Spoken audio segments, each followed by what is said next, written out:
आज इस वीडियो में मैं लेके आया हूँ क्लास 10th फिजिक्स के कुछ इम्पोर्टेंट बहुविकल्पी क्वेश्चंस जो कि आपके एग्ज़ाम में पूछे जाते हैं। आपको पता होगा कि फिजिक्स से टोटल बहुविकल्पी 7 नंबर के पूछे जाते हैं। हर चैप्टर से कुछ ना कुछ क्वेश्चन पूछे जाते हैं। हम आज के इस वीडियो में देखेंगे प्रकाश के कुछ ऐसे क्वेश्चंस हैं जो एग्ज़ाम में हूबहू पूछे जाते हैं या कई बार पूछे भी गए होंगे। आप देख सकते हैं आंसर वगैरह आपके पास होगा तो आज इस वीडियो में हम ये देखेंगे कि कुछ चुनिंदा क्वेश्चंस हैं जो कि आपके एग्ज़ाम के लिए बहुत इंपॉर्टेंट होने वाले हैं। तो आइए हम सब शुरू करते हैं। ये हमारा यूट्यूब चैनल है, इसको शॉर्टकट में आप CCSC बोल सकते हैं। ठीक, इसका आज का पहला क्वेश्चन है, देख सकते हैं आप। लिखा है निम्न में से कौन सा सही नहीं है। देखिए आप लोग, लिखा है कि निम्न में से कौन सा सही नहीं है। तो आपको पता होगा कि ये प्रकाश के बारे में दिया है, तो आपको पता होगा, अगर आप प्रकाश पढ़े होंगे तो प्रकाश का डेफिनेशन आपको पता होगा कि प्रकाश क्या होती है। एक विद्युत चुंबकीय तरंग होती है जिसकी सहायता से हम वस्तुओं को आसानी से देख सकते हैं। और प्रकाश के गुण में आपने पढ़ा होगा कि प्रकाश के निम्न गुण होते हैं, जैसे कि प्रकाश एक विद्युत चुंबकीय तरंग होता है, प्रकाश सीधी रेखा में गति करता है, प्रकाश अनुप्रस्थ तरंग होता है। ठीक, ये आपने पढ़ा होगा। और प्रकाश की चाल निर्वात में होती है 3×10⁸ मीटर प्रति सेकंड। ठीक, लेकिन आपने ये कभी नहीं पढ़ा होगा कि प्रकाश अनुदैर्ध्य तरंग है, क्योंकि अनुप्रस्थ तरंग है, क्योंकि इनके जो प्रकाश के जो मॉलिक्यूल्स होते हैं, जो कण होते हैं, वो अपने स्थान पर लंबवत कंपन करते हैं। ठीक, तो जितने भी हमारे तरंग अगर लंबवत कंपन करते हैं अनुप्रस्थ के अंतर्गत आता है, और जो पैरेलल कंपन करते हैं वो आपका अनुदैर्ध्य तरंग के अंतर्गत आता है। तो आपका ऑप्शन इसमें हो जाएगा बी।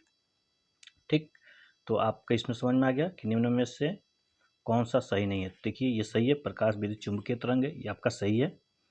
प्रकाश सीधी रेखा में चलता है, ये भी 100% सही है। प्रकाश अनुप्रस्थ तरंग है, क्योंकि अभी हमने बताया कि प्रकाश के जो कण होते हैं अपने स्थान के लंबवत कंपन करते हैं। ठीक, लेकिन प्रकाश अनुदैर्ध्य तरंग नहीं है। ये आपका ऑप्शन नंबर डी सही होगा इसमें। ठीक, क्योंकि आप पूछा है सही नहीं, ये तीनों तो सही हैं लेकिन यहाँ पूछा सही नहीं है, तो आपका ऑप्शन नंबर क्या हो जाएगा, डी हो जाएगा। ठीक, ऑप्शन नंबर डी, क्योंकि प्रकाश अनुदैर्ध्य तरंग है नहीं है। ठीक, अगला क्वेश्चन है कि समतल दर्पण की फोकस दूरी कितनी होती है। आपको पता होगा समतल दर्पण का आपने बारे में पढ़ा होगा, अगर आपको पता तो बताइए। समतल दर्पण की फोकस दूरी क्या होगी, शून्य होगी, अनंत होगी, 25 सेंटीमीटर की -25 सेंटीमीटर। ठीक, इसमें कन्फ्यूजन होता है, क्योंकि बहुत से लड़के क्या करते हैं कि 25 सेंटीमीटर मान के आ जाते हैं। ठीक, क्योंकि जो समतल दर्पण होती है इसका आपने पढ़ा, जितना दूरी पर वस्तु होती है उतनी दूरी पर उसका क्या बनता है, प्रतिबिंब बनता है। इसलिए इसकी जो फोकस दूरी होती है अनंत होती है। ये आप याद रखेंगे, अवतल समतल दर्पण की जो फोकस दूरी होती है अनंत होती है। सही है। तीसरा क्वेश्चन हम लोग देखते हैं। यहाँ पे कह रहा है कि समतल दर्पण द्वारा निर्मित प्रतिबिंब का आवर्धन होता है। समतल दर्पण द्वारा निर्मित प्रतिबिंब का आवर्धन होता है। ठीक, यहाँ पे ऑप्शन दिया है एक से कम, एक से अधिक, अनंत। इसको हम लोग देख लेते हैं एक बार। ठीक है, हमें पढ़ना है प्लेन मिरर यानी समतल दर्पण। ठीक, इसी के बारे में बात कर रहा है, समतल दर्पण। अभी हमने आपको इसके पहले वाले क्वेश्चन बताया यहाँ पे कि इसकी फोकस दूरी क्या होती है, आपकी अनंत होती है। यहाँ पे बात किया है आवर्धन की। किसकी बात की गई है, आवर्धन। आपने पढ़ा होगा कि आवर्धन m बराबर होता है HI/HO, या आपका होता है V/U। अगर दर्पण की बात करें तो यहाँ माइनस होता है। क्लियर है। ठीक, अब आप यहाँ पे समझेंगे कि यहाँ पे क्वेश्चन में कहा है, स्पष्ट रूप से आप देख सकते हैं, क्वेश्चन कह रहा है कि समतल दर्पण द्वारा निर्मित प्रतिबिंब का आवर्धन होता है। आवर्धन की बात करेगा तो हमें V और U पता होना चाहिए। अभी हमने थोड़ी देर पहले आपको बताया था इसके पहले वाले क्वेश्चन में, जिसमें पूछा गया था कि समतल दर्पण की फोकस दूरी क्या होती है, तो उसमें हमने आपको बताया स्पष्ट रूप से। ठीक, कि जितने, अगर मान लीजिए कोई भी समतल दर्पण है, कोई भी समतल दर्पण से जितना दूरी पर अगर आप वस्तु रखेंगे, जैसे सपोज डेट मान लीजिए हमने कह दिया कि समतल दर्पण से 25 सेंटीमीटर पे कोई वस्तु है, ठीक, मान लिया हमने। 25 मान सकते हैं, 20 मान सकते हैं, जितना आप चाहे मान सकते हैं। क्लियर है? हमने मान लिया कि कोई समतल दर्पण है जिससे वस्तु की दूरी कितनी है, 25 सेंटीमीटर। हमने आपसे कहा कि जितना दूरी पर वस्तु होगा, जितना दूरी पर वस्तु होगा, समतल दर्पण से रिलेटेड बात कही जा रही है कि जितनी दूरी पर वस्तु होगा समतल दर्पण में, जितना दूरी पर वस्तु होगा, इस बात को आप लोग नोट कर लेंगे कॉपी में कि जितना दूरी पर वस्तु रखी जाती है समतल दर्पण में, उतना ही दूरी पर उसका प्रतिबिंब बनता है। तो यानी 25 सेंटीमीटर। जैसे कि यहाँ पे कोई समतल दर्पण है, ठीक है, यहाँ पे कोई प्लेन मिरर है, ठीक। हमने कभी वस्तु को हम क्या रखते हैं, बाएं साइड रखते हैं, ठीक। ये LHS है और ये आपका RHS है, right hand side, left hand side. तो हमने कहा कि वस्तु इधर रखा हुआ है 25 सेंटीमीटर पे, ठीक। तो इस वस्तु का जो प्रतिबिंब होगा दर्पण से इतना ही दूरी पर बनेगा, लेकिन इसके पीछे बनेगा, यानी इधर बनेगा, ठीक। ये U होगा और ये आपका क्या होगा, V होगा। यहाँ पर ध्यान देने वाली बात है कि U का जो मान होगा, वस्तु का जो मान होगा, नेगेटिव साइन होगा, और वस्तु जो इसका जो प्रतिबिंब बन रहा है दर्पण के पीछे बन रहा है, तो इसका जो चार्ज होगा वो पॉजिटिव होगा, ठीक। इस बात का ध्यान रखेंगे। तो अभी बताइए, अगर आप आवर्धन की बात करते हैं तो आवर्धन बराबर क्या होता है, M बराबर, अभी हमने बोला कि -V/U होता है। हाँ, एक बात यहाँ पर आपको हम समझा देते हैं कि ये दर्पण के लिए, किसके लिए है, दर्पण के लिए, ठीक। अगर हम बात करते हैं लेंस के लिए,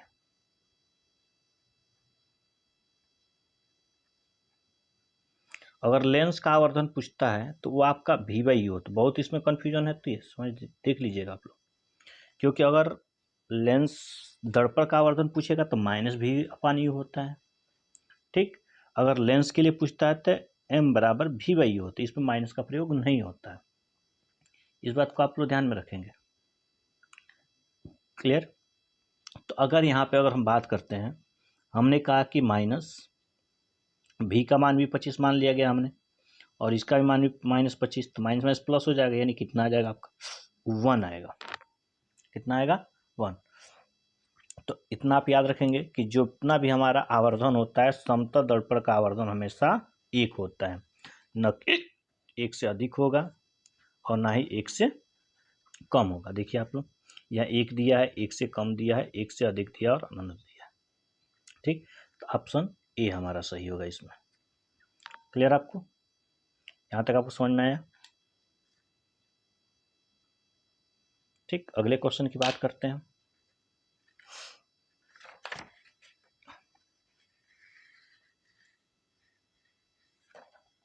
अगला देखिए आप लोग, ये बढ़िया क्वेश्चन, ये एग्जाम में कई बार पूछा हुआ है। कर एक अवतल दर्पण की वक्रता त्रिज्या 20 सेंटीमीटर है। ध्यान दीजिएगा आप लोग, कर है एक अवतल दर्पण है जिसकी वक्रता त्रिज्या 20 सेंटीमीटर है, ठीक।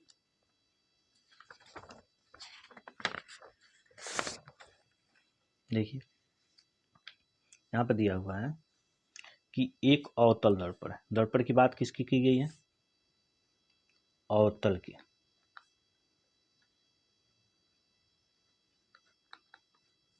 ठीक। यहाँ पे कहा है कि अवतल दर्पण की वक्रता त्रिज्या यानी R की वैल्यू दी गई है 20 सेंटीमीटर। हम वक्रता त्रिज्या को R से दर्शाते हैं,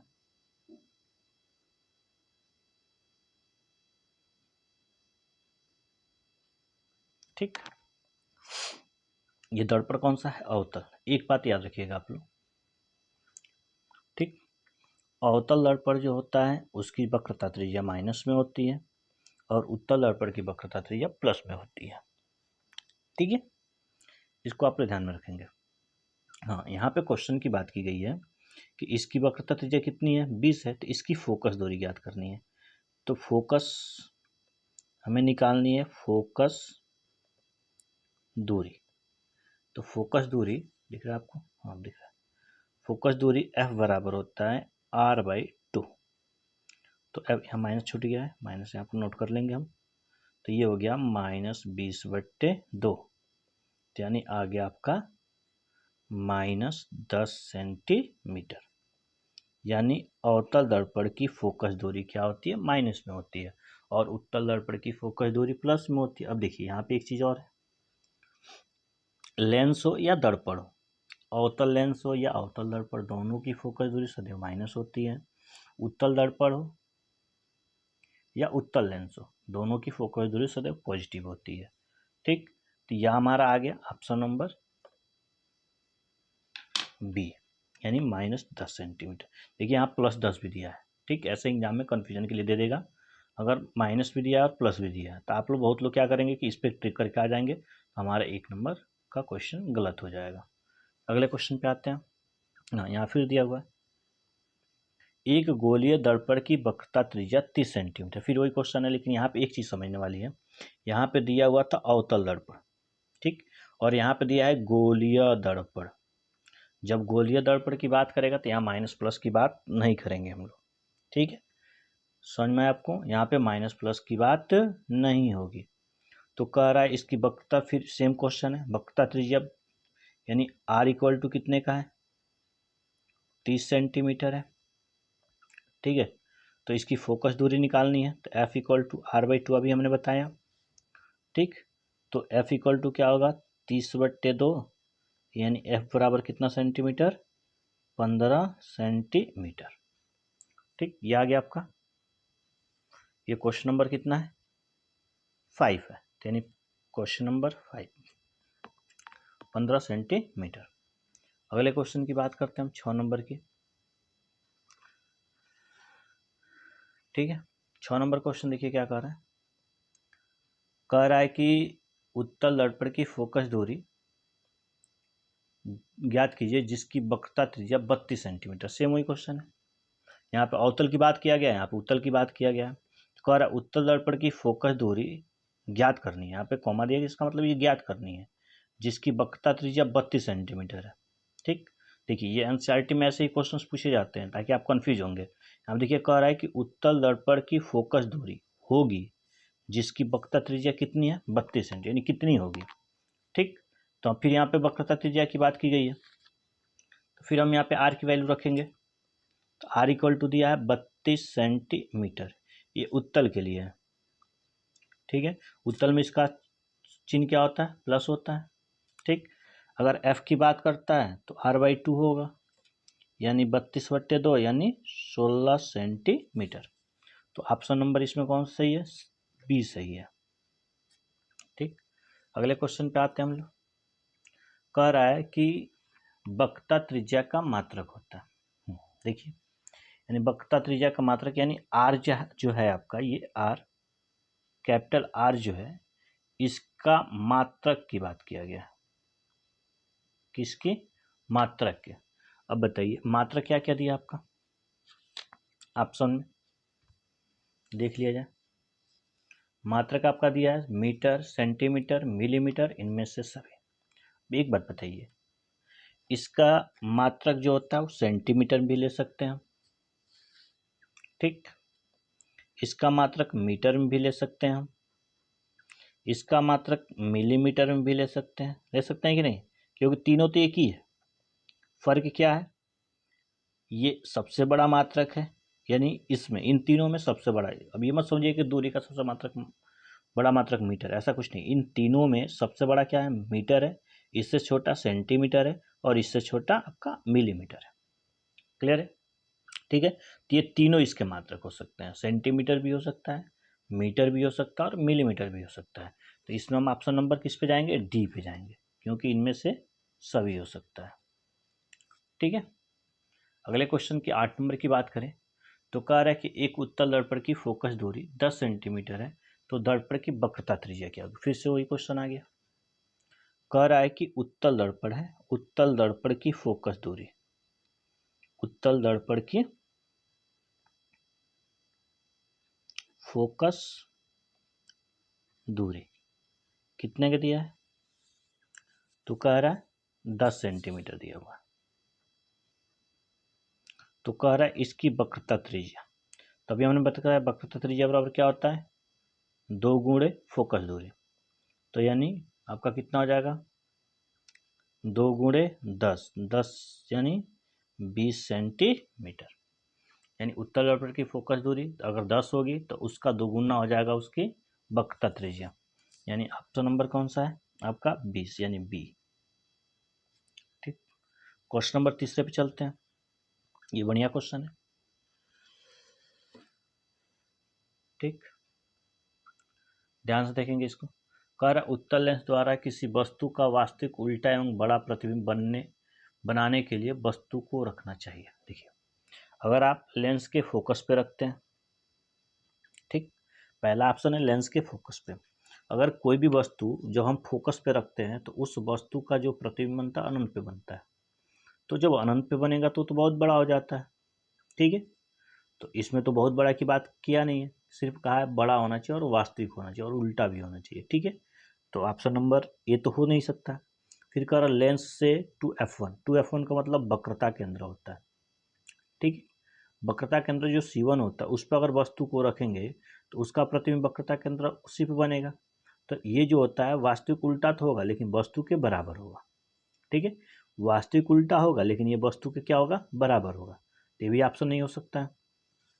अगला कह रहा है कि लेंस से F1 तथा 2F1 के बीच, 2F1 का मतलब C1 व F1 यानी वक्रता केंद्र, प्रथम वक्रता केंद्र और प्रथम मुख्य फोकस के अगर बीच में रखते हैं तो उस वस्तु का प्रतिबिंब वास्तविक उल्टा एवं वस्तु से बड़ा होता है। तो ऑप्शन नंबर कौन सा होगा, सी होगा। ठीक है, क्वेश्चन नंबर अगला 10 नंबर क्वेश्चन देखिए।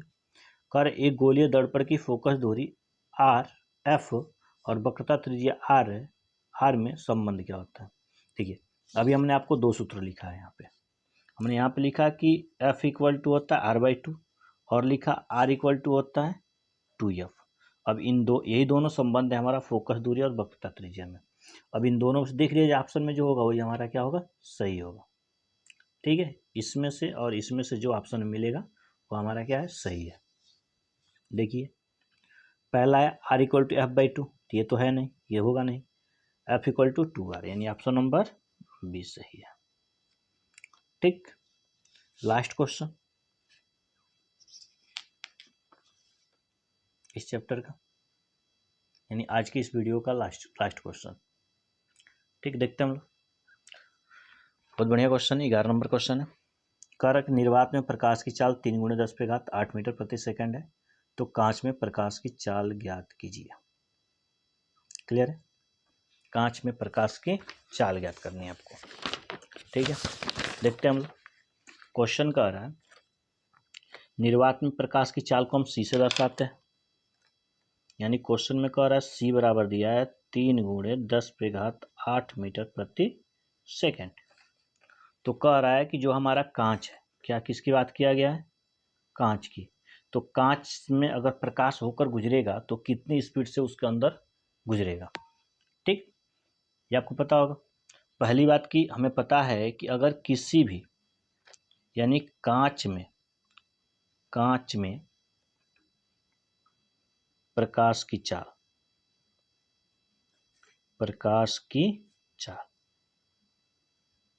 ठीक, कांच में प्रकाश की चाल बराबर होता है 3 × 10⁸ बटे कांच का अपवर्तनांक।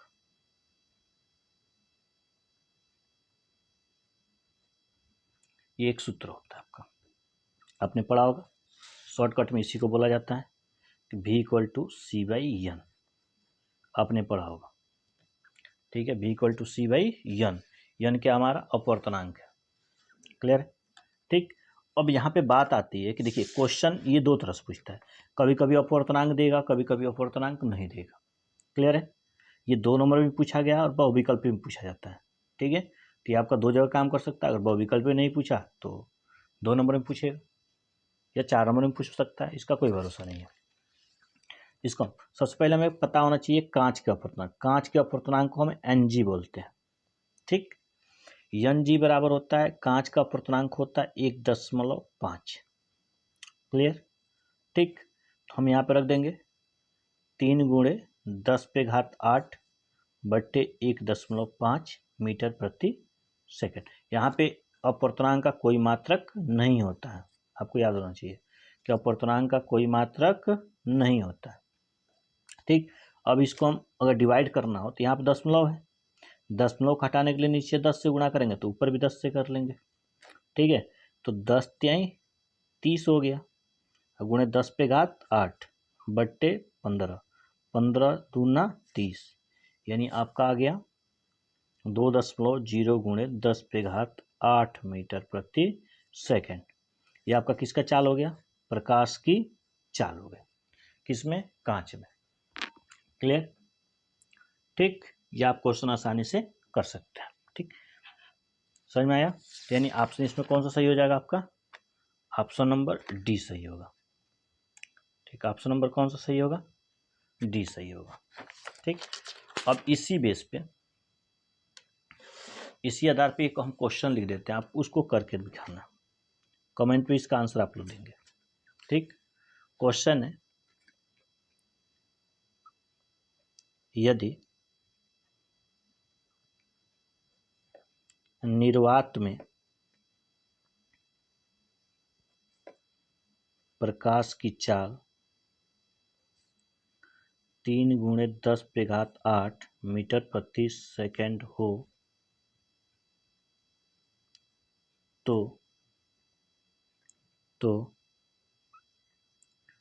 जल में